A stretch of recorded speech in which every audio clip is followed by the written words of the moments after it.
일확천금이라는 얘기 들어보셨나요? 누구나 꿈꾸는 큰 돈을 버는 기회. 실제 위기의 순간에도 일확천금을 달성하신 분들이 있습니다. 그분들이 싫어하고 이분들이 어떻게 기회를 얻었는지 이 부분을 살펴보는 영화가 있는데, 오늘 살펴본 영화는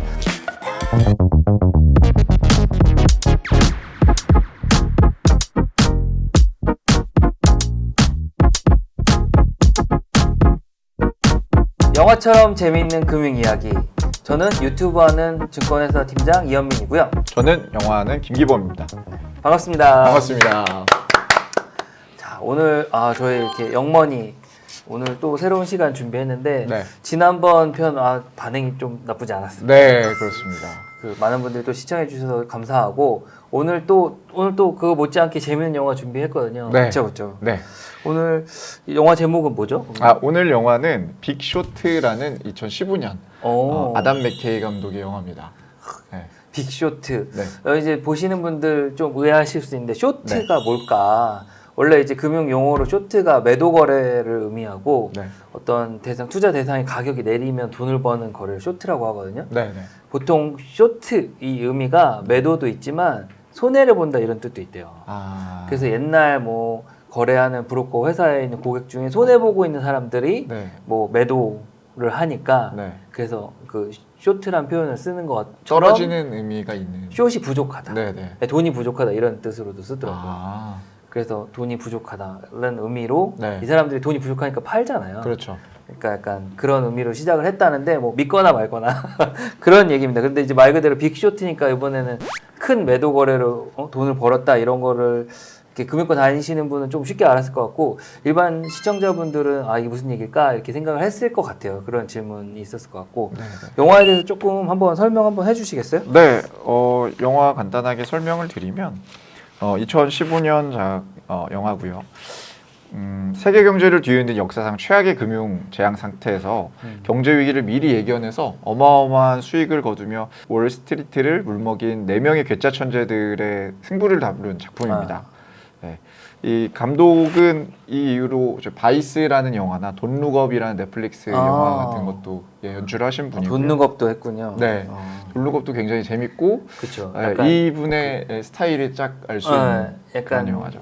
사카즘 영어로. 네. 그 약간 비꼬는 듯한. 네. 되게 네. 재밌게 그래도 만드시는 것 같아요. 네. 블랙 코미디 이런 걸 굉장히 잘 만드신 감독이신 것 같습니다. 출연진들도 얘기를 안 할 수가 없을 것 엄청 같은데요. 화려해요. 엄청 화려해요. 지금 한 배우 몇몇만 봐도 배우 한 명이 웬만한 할리우드의 주연 배우감들인데 이 분들을 4명을 또 모아놨어요. 맞아요. 네. 거기에 이제 특별 출연하신 분들도 굉장히 화려한 출연진들입니다. 네, 그래서 영화를 보면서 그런 재미가 많이 있었던 보는 재미가 있는 영화였습니다. 좀 구성이 특이하다고 생각은 했어요. 저는 이제 그 마고 로비 출연할 때 영화에서도 마고 로비라고 그래서 작중 이름이 마고 로비가 나온다 신기하다 이렇게 그렇죠. 봤는데 그게 아니더라고요. 다 거기 이렇게 설명한 사람들은 다 본명으로 나오더라고요. 그래서 되게 구성이 특이하다. 좀 어려운 부분 설명인데 나름 되게 고민을 하고 만들었던 것 같아요. 맞습니다. 그런 부분도 이제 감독님이 좀 연출적으로 고민을 하신 것 같아요. 그 부분도 좀 이따가 한번 설명을 드리겠습니다.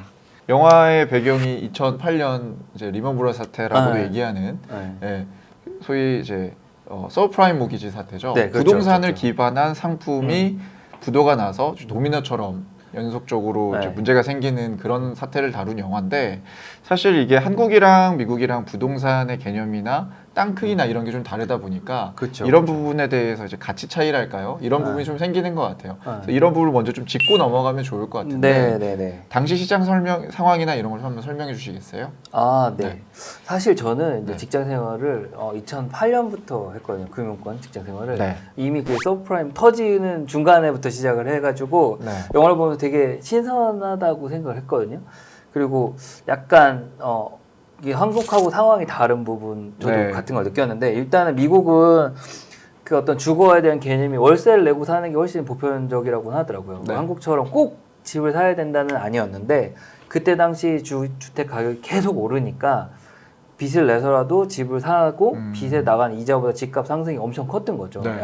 그리고 시기적으로 그때 좀 원자재들 시장에서는 슈퍼사이클이라고 부르는 시기인데 중국이 경제 성장을 막 고도 성장을 하면서 막 원자재 가격도 오르고 막 약간 호황처럼 그 경제가 막 활성화되니까 가격도 막 여러 가지 다 오른 거죠. 네. 그렇기 때문에 이제 집에 대한 투자가 당연히 자연스럽게 나오는 거고 그 전에 금리도 조금 해볼 만한 금리였고 투자에. 네.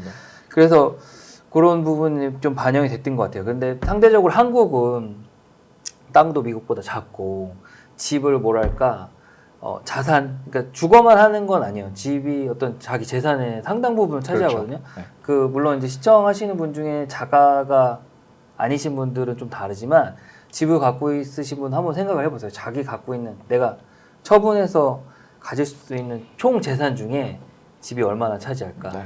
제가 봤을 때 엄청 많이 차지하거든요. 네. 그렇기 때문에 부동산 투자에 한국 사람들이 좀 더 진심인 거예요. 예를 들어 뭐 제가 집이 있다고 가정을 하고 집이 있으면 뭐 집값이 제가 갖고 있는 돈의 80%어치 가치를 한다. 네. 제일 중요하겠죠. 그렇죠. 네. 네. 예를 들어 집은 한 20%고 주식이 80%어치 차지한다. 주식이 제일 중요하겠죠. 그렇죠. 그런 의미의 좀 차이가 있다. 네, 그리고 약간 그런 것도 있대요. 어른들 때부터 한국은 부동산 투자를 해서 손해를 보지 않았다. 이 뿌리 깊은 신화가 큰 영향을 주는 거죠. 네. 사실은 우리 미래 세대들은 그럴까? 이런 의구심은 있어요. 그래서 그런 차이가 있다. 미국도 막 원래 서브프라임 터지고 막 집값 완전 엉망됐거든요. 네네. 내놔도 안 팔리고 막 그랬었는데 코로나 시기에 돈이 많이 풀리니까 금리는 낮고 다시 집값이 좀 많이 올랐다. 아, 다시 집값이 올랐군요. 꽤 최근에. 많이 올랐었어요.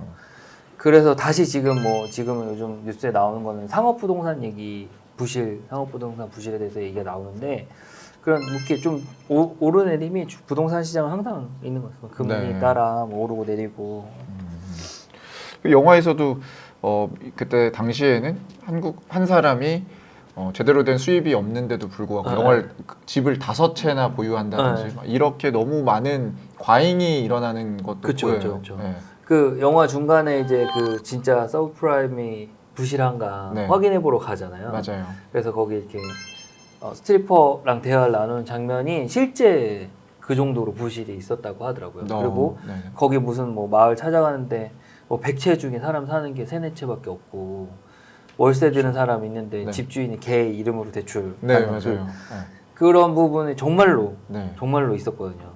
그러니까 저희 소개한 것 중에 마진콜 보시면 뭐 닌자 대출이라고 그런 것도 그때 설명 조금 했었던 것 같은데 네. 그런 것처럼 수입이 없는 사람한테 사실 대출이 있으면 안 되거든요. 신용 그렇죠. 관련된 거라. 네. 그런 걸 없이 무분별하게 했던 거고 그런 걸 영화에 되게 잘 찝어낸 것 같아요. 왜냐면 그 실상 보러 갔을 때 젊은 친구 브로커 애들이 나는 이렇게 실패한 적이 없다 대출을. 네. 그리고 뭐 말도 안 되는 대출을 하지만 자랑한다. 그러니까 그 주인공 누구죠? 그 마크 바움 역할한 네, 스티브 마크 카렐은 네. 왜 솔직히 얘기하지 이렇게 얘기하는데 다른 직원들이 네. 자랑하는 거요. 그렇게 얘기하잖아요. 그게 진짜로 잘 표현한 것 같아요. 그게 금융회사 상품이 아무래도 좀 쉽게 돈을 벌 수 있는 기회들이 있거든요. 그런 유행을 탈 때. 그럴 때 이제 빠지기 쉬운 그런 허술함 네. 이런 거 참 잘 보여줬고 그러니까 당연히 지금 뭐 시청하시는 분이 봤을 때는 문제가 생기는 게 정상이겠죠. 그렇죠. 그 정도로 엉망으로 네, 네. 운영이 됐다면 네. 그렇죠. 제가 봤을 때 영화에 또 그런 것도 잘 설명돼요. 진짜 부실의 핵심은 그 마크 바움이 LA에 라스베가스에 무슨 행사를 가잖아요. 그렇죠. 그 무슨 세미나 같은 데 같은데. 갔죠. 네. 그래서 누구 소개를 받고 밥을 먹으면서 그 사람과 대화를 나눌 때 네. 뭐 여기서 이걸 뭐 만들어서 이거에 20배로 버풀려서 한다. 그런 설명 장면이 나와요. 네. 그 도박하는 거를 다시 배팅하는 네, 네, 그 네. 영화 설명 장면이 나오는데 네. 그게 진짜로 잘 설명했어요. 그게 코어예요. 저희가 음. 마진콜에도 얘기한 MBS, CDO 이런 것들 그렇죠. 제가 용어 조금 설명했었는데 그게 부실의 가장 큰 원인입니다. 왜냐면은 부실한 채권은 부실하게 처리가 돼야 되는데 네. 그걸 막 섞는 거예요. 다시 파는데 문제는 다시 팔 때 그대로 다시 팔지 않고 부풀리기를 하는 게 있어요. 화생 상품을 만들어서. 네, 네. 그래서 원래는 뭐 1억짜리 대출이 20억이 돼서 팔리는 거죠. 네. 그럼 19억의 차액만큼 더 현실에 없는 위험이 생기는 어떻게 보면 그게 서브프라임의 가장 어떤 코어적인 핵심이거든요. 그러니까 금융회사들 생리가 그렇습니다. 금리가 많은 투자자분들은 뭐 증권사 하면 주식만 생각하시는데 사실 금리가 제일 금융 투자의 핵심이에요. 네. 그 어떤 투자도 금리와 동떨어져 있지 않습니다. 네. 네, 부동산도 마찬가지거든요. 그래서 그 금리 때문에 생긴 거예요. 이런 서브프라임이 이자를 그냥 따박따박 은행이 우리가 대출 받아서 이자 나가는 거 말고도 더 이자를 잘 받기 위한 상품을 만들고 잘 그걸 활용하기 네. 돈이 머물러 있지 않고 그래서 그런 변형된 상품이 나오고 거기서 그렇게 된 거죠. 영화 초반에도 원래는 뭐 모기지가 이렇게 지루하고 채권 뭐 관계 종사자들이 되게 이렇게 지루한 사람인 것처럼 나오잖아요. 네. 초반에 그 옛날에는 그랬을 수 있어요. 지금은 훨씬 활동적이고 액티브한 부서인데 그런 걸 잘 표현했던 것 같아요. 한국이 특이한 나라예요. 네. 뭐 한국 분들은 잘 못 느끼는데 일단 통장을 실명 개설한다. 한국 네. 누구나 한국인은 내 본인이 아닌 사람 통장 개설하는 거가 거의 불가능하다고 생각하잖아요. 네.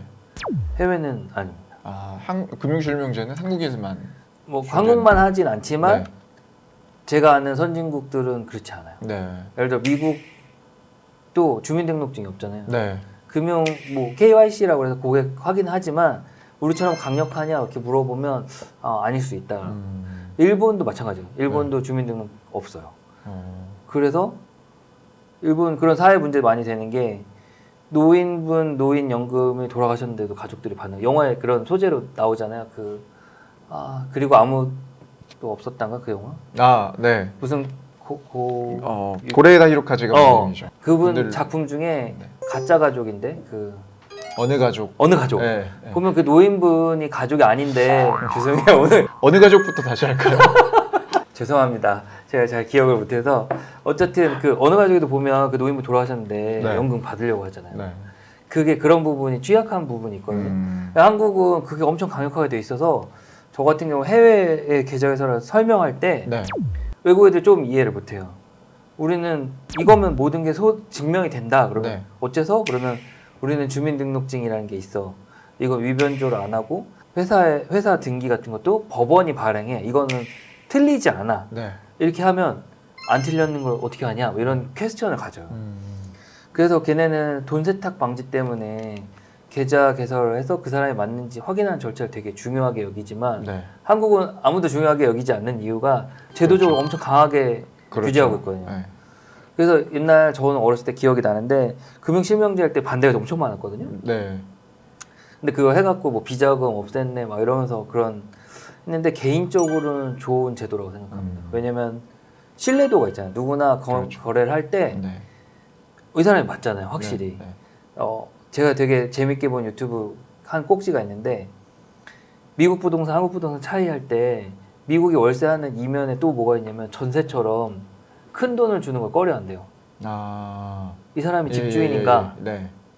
신용이 이제 믿을 수가 없을 수 있잖아요. 네. 한국은 그 사람 통장이랑 그 사람이랑 주민등록이랑 맞으면 그 사람이잖아요. 그렇죠. 네. 그런 차이가 있겠더라고요. 어떻게 보면 금융실명제 같은 거는 국가가 신용을 담보해주는 부분이 좀 그렇죠. 신뢰도를 네. 실어주죠. 네. 그다음 주민등록증도 그 사람이라는 신뢰도를 국가가 담보해주고. 그렇죠. 물론 이제 뒤에 다른 얘기 하겠지만 요새 좀 부동산 관련해서는 그런 거에 취약점이 좀 생긴 것 같긴 한데 어쨌든 한국은 좀 외국하고 다른 것 같아요. 네. 투자자들이 있고 은행이 나오고 네. 각자의 역할이 달라요. 네. 근데 이제 투자사에서 투자금융 상품을 설계해서 처음에는 없었던 신용부도 수합이라는 게 없었는데 마이클 버리가 가가지고 이런 상품을 만들어 달라, 이런 설계를 해달라. 라고 했더니 이거는 우리로서는 너무 땡큐인데 너네 손해볼 수밖에 없을 거야 라고 얘기하는 경우도 많이 나오는 그런 장면이 나옵니다. 약간 바보 취급하는. 네네네. 영화를 보면서 이제 투자금융 상품을 설계하는 사람이 이제 따로 있나?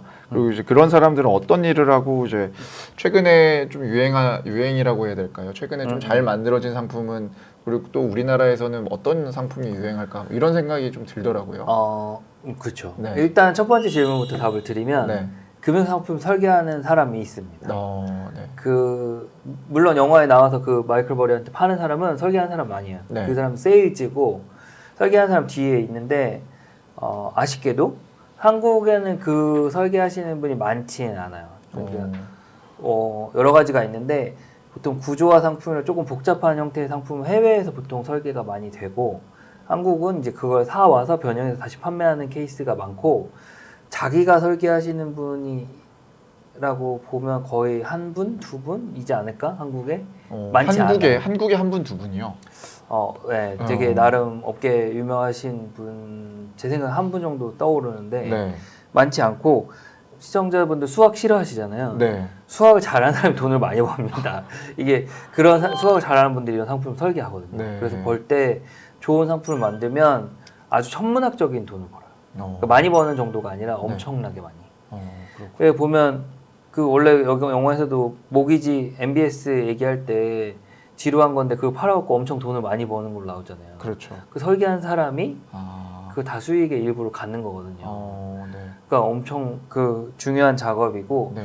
해외에서 보통 많이 만들어요. 네. 그리고 더 나아가서 아까 그 마이클 버리가 한 것처럼 네. 특정 요구 사항에 맞는 상품도 설계해 줍니다. 네. 만들 수가 있어요. 네.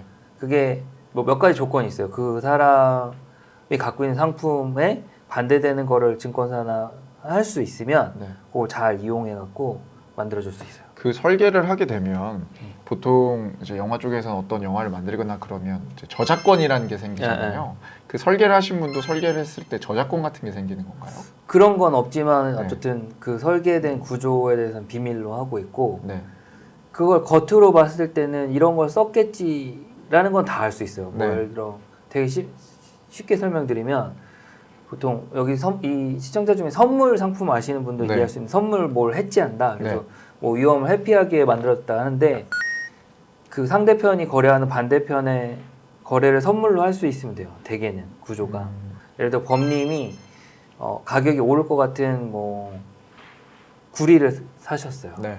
네, 구리가 가격이 오르면 돈을 버는 걸 나한테 거래를 해달라. 네. 그럼 제가 이렇게 거래를 하고 네. 거꾸로 구리가 오를 때도 손해를 안 보게 선물 네. 거래를 해놓는 거죠. 아. 그러면 적절한 얘기인지 모르겠지만 어쨌든 네. 범님이 돈을 벌 때 저는 네. 이쪽 선물 거래 돈을 벌어서 손해를 안 보게. 네. 원래 이런 구조는 아닌데 네, 이렇게 네, 좀 네. 이해하기 쉽게 설명드리면 그런 반대 거래를 할 수 있으면 되거든요. 짝을 맞춰서. 근데 그런 게 없는 케이스들이 있잖아요. 그리고 네. 반대 거래를 어떤 비율로 어떻게 하느냐에 따라 수익이 엄청나게 차이 나거든요. 그럴 수 있겠네요. 그게 기술이기 때문에 네. 네. 그 겉모습을 봤을 때 복제하기는 좀 어려워요. 그런 진짜 있군요. 그러니까 진짜 신기하다. 실제 어떻게 운영하느냐가 되게 핵심이거든요. 그래서 뭐 그런 것들이 있고 또 조금 이해하기 쉽게 설명드리면 예전에 홍콩, 지금 아닙니다. 코로나 이후에 홍콩이 너무 중국화돼서 그런데 예전에 좀 글로벌한 홍콩일 때는 부자들이 홍콩 가서 계좌를 만들고 네. 내가 이렇게 돈을 어느 정도 수익률을 내는 상품을 만들어 달라. 네. 그럼 만들어 주는 경우도 있어요. 왜 홍콩이죠? 홍콩의 규제가 적거든요. 아. 그러니까 물론 이제 여기 영화에서처럼 신평들이 잘못하는 거 때문에 미국도 규제를 해야 된다 나중에 얘기 나왔지만 적당히 규제가 없어야 새로운 상품을 만들 수 있는 장점이 또 있거든요. 그렇죠. 그러니까 개인적으로 좀 안타까운 거는 물론 투자자 보호가 제일 중요하다고 저도 생각하는데 한국 정부는 조금 규제가 많긴 해요, 기본적으로. 네. 그래서 상품을 만들기가 조금 어려운 환경이긴 합니다. 그래서 조금 더 자유도가 부과되면 저는 개인적으로 한국의 금융권에 계신 분들도 똑똑하다고 생각하기 때문에 좋은 상품을 만들 수 있을 거라고 생각하는데 약간 제약이 있는 건 맞아요. 홍콩은 그런 거가 많이 풀어져 있는 편이었어요. 회사 설립도 쉽고 네. 그런 금융 회사로 뭐 활동하기도 좀 쉬웠고. 네. 그리고 아까 유행하는 상품 네. 물어보신 거. 그런 설계가 들어가는 상품은 많지는 않은데 원래는 뭐 과거에 ELS라고 부르는 상품을 좀 많이 했어요. ELS라고 해서 뭐 쉽게 설명드리면 ELS가 투자하는 그 뭔가 상품 대상이 너무 가격 오르지도 너무 내리지도 않으면 높은 금리를 준다. 이런 형태의 구조거든요. 네. 그런 거래를 많이 했었고 이런 상품을 많이 한 이유는 증권사가 설계하기 쉬운데 네. 상대적으로 이 부분은 오해가 있을 수 있어요. 상대적으로 쉬운데 자금을 쉽게 조달할 수 있어서 투자자 입장에서 조금 쉽긴 하거든요. 뭐 일정 가격 이상 안 되고 일정 가격 이상 오르지도 내리지도 않으면 약속된 고금리를 준다. 네. 이렇게 생각하면 조금 쉬워요. 근데 단점이 있죠.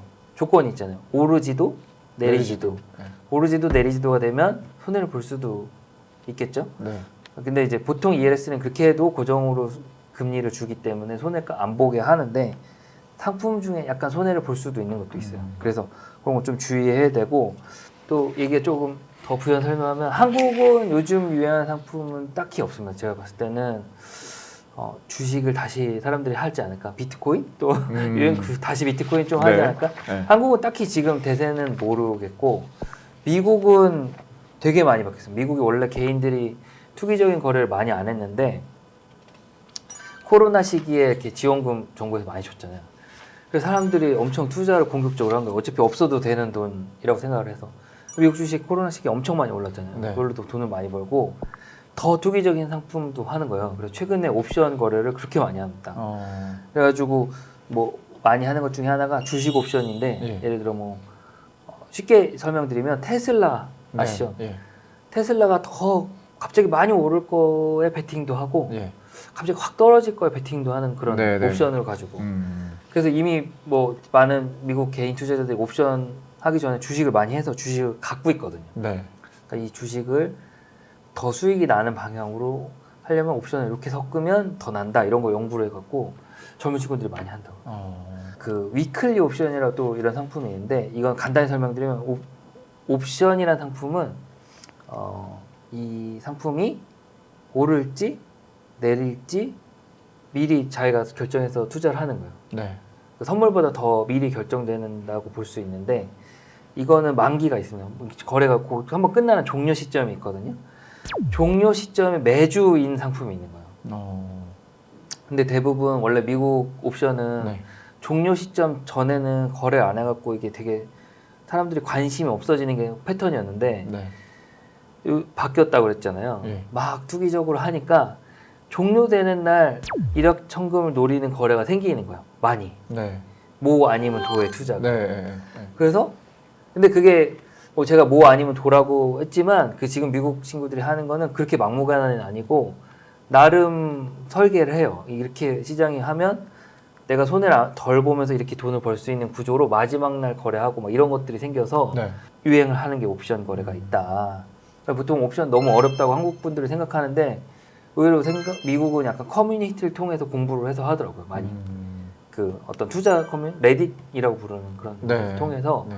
그런 정보 공부가 참 활발히 되는 것 같아요. 미국은. 이렇게 그렇게 하면 이제 투자금이 굉장히 많이 돈다는 이점은 있겠습니다만 또 그쵸. 리스크도 굉장히 커 보이는데요.